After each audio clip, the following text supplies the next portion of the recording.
السلام علیکم دوستو، تو کیسے ہیں آپ سب؟ امید ہے کہ آپ سب خیریت سے ہوں گے۔ آج کا ہمارا ٹاپک ہے رشتہ داروں میں فساد کی وجوہات کیا ہوتی ہیں، ریلیٹیو اسکیم کیا ہوتا ہے۔ میں آپ کو اس تھوڑا سا ڈیٹیل میں بتانا چاہتا ہوں۔ سب سے پہلے ہم سمجھیں گے کہ رشتوں کا جو تعلق ہوتا ہے وہ محبت، احترام اور اعتماد پر مبنی ہوتا ہے، لیکن بدقسمتی سے بعض اوقات خاندانوں میں ایسی صورتحال پیدا ہو جاتی ہے جہاں رشتہ دار ایک دوسرے کے خلاف ہو جاتے ہیں۔ یہ خرابیاں عام طور پر غلط فہمیوں، خود غرضی، حسد یا مادی مفادات کی وجہ سے پیدا ہوتی ہیں۔ ایسی صورت میں جو رشتے محبت اور حمایت کے لیے بنائے جاتے ہیں وہ فساد اور کشیدگی کا شکار ہو جاتے ہیں۔ سب سے پہلے میں بتانا چاہتا ہوں کہ یہ رشتہ داروں میں فساد کی جو وجوہات ہوتی ہیں وہ کچھ میں آپ کو پوائنٹس کی صورت میں بتا۔ حسد اور مقابلہ بازی، مالی معاملات کہہ لیں، یا غلط فہمی اور افواہیں کہہ لیں، یا خود غرضی اور بے رحمی۔ اچھا، یہ کیا چیزیں ہیں، یہ کیسے ہوتی ہیں، میں بتاتا ہوں۔ بعض اوقات خاندان کے افراد ایک دوسرے کی کامیابی یا خوشحالی سے حسد محسوس کرتے ہیں۔ کسی کی ترقی یا خوشی کو دیکھ کر وہ اپنی زندگی میں کمی محسوس کرتے ہیں، اور یہ احساس حسد اور ناراضگی کا سبب بن جاتا ہے۔ حسد انسان کو اس حد تک لے جاتا ہے کہ وہ دوسرے کی خوشی کو نقصان میں پہنچانے کی کوشش کرتا ہے، چاہے وہ خاندان کا یا کوئی قریبی فرد کیوں نہ ہو۔ مالی معاملات، رشتہ داروں میں سب سے زیادہ تنازعات مالی معاملات پر ہوتے ہیں، خاص طور پر جب وراثت، جائیداد یا کاروبار کی تقسیم کی بات آتی ہے۔ تنازعات کئی بار خاندانوں میں بڑی دوریاں پیدا کر دیتے ہیں۔ کچھ لوگ اپنے ذاتی مفاد کے لیے دوسروں کے حقوق کو نظر انداز کر دیتے ہیں، جو فساد اور کشیدگی کا باعث بنتا ہے۔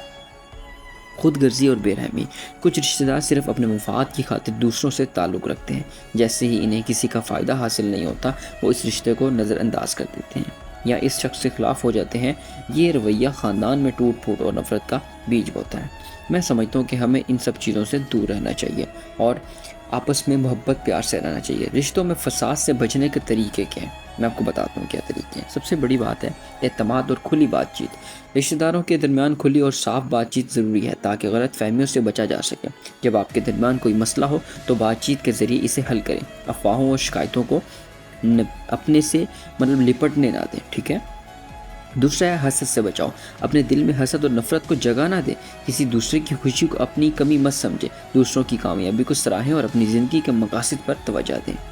سب سے اہم جسے میں سمجھتا ہوں احسار اور قربانی کا جذبہ۔ رشتے قربانی اور محبت کا تقاضا کرتے ہیں۔ خود غرضی کی بجائے دوسروں کی ضروریات اور خوشیوں کا خیال رکھیں۔ جب آپ احسار اور محبت کا راستہ اپناتے ہیں تو رشتے مضبوط ہوتے ہیں۔ میں سمجھتا ہوں کہ یہاں ہمیں کیا کہنا چاہیے، رشتے مضبوط کرنے اور خاندان میں فساد سے بچنے کا سب سے اہم قدم یہ ہے کہ ہم اپنی زندگی کے اندر اور اپنے اندر خود غرضی اور حسد کو پہچانیں اور اس پر قابو پائیں۔ اس کی بہترین مثال پیغمبر اسلام صلی اللہ علیہ وسلم کی زندگی سے لی جا سکتی ہے۔ آپ صلی اللہ علیہ وسلم نے ہمیشہ معاف کرنے، محبت اور احسار کا درس دیا۔ آپ نے نہ صرف اپنے دشمنوں کو معاف کیا بلکہ ہمیشہ اپنے رشتہ داروں اور پیروکار کے لیے بھی محبت اور انصاف کا مظاہرہ کیا۔ ایک اور مثال آپ کو حضرت یوسف علیہ السلام کی زندگی سے ملتی ہے، جنہیں ان کے اپنے بھائیوں نے حسد کی وجہ سے کنویں میں پھینک دیا تھا، لیکن حضرت یوسف علیہ السلام نے اللہ پر بھروسہ کرتے ہوئے نہ صرف صبر کا مظاہرہ کیا بلکہ بعد میں جب وہ طاقتور بنے تو اپنے بھائیوں کو معاف کر دیا۔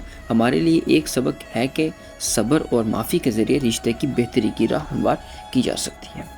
امید کرتا ہوں کہ آج کی ویڈیو آپ کو اچھی لگی۔ اگر ویڈیو اچھی لگی تو لائک کریں، سبسکرائب کریں، شیئر کریں۔ بہت شکریہ۔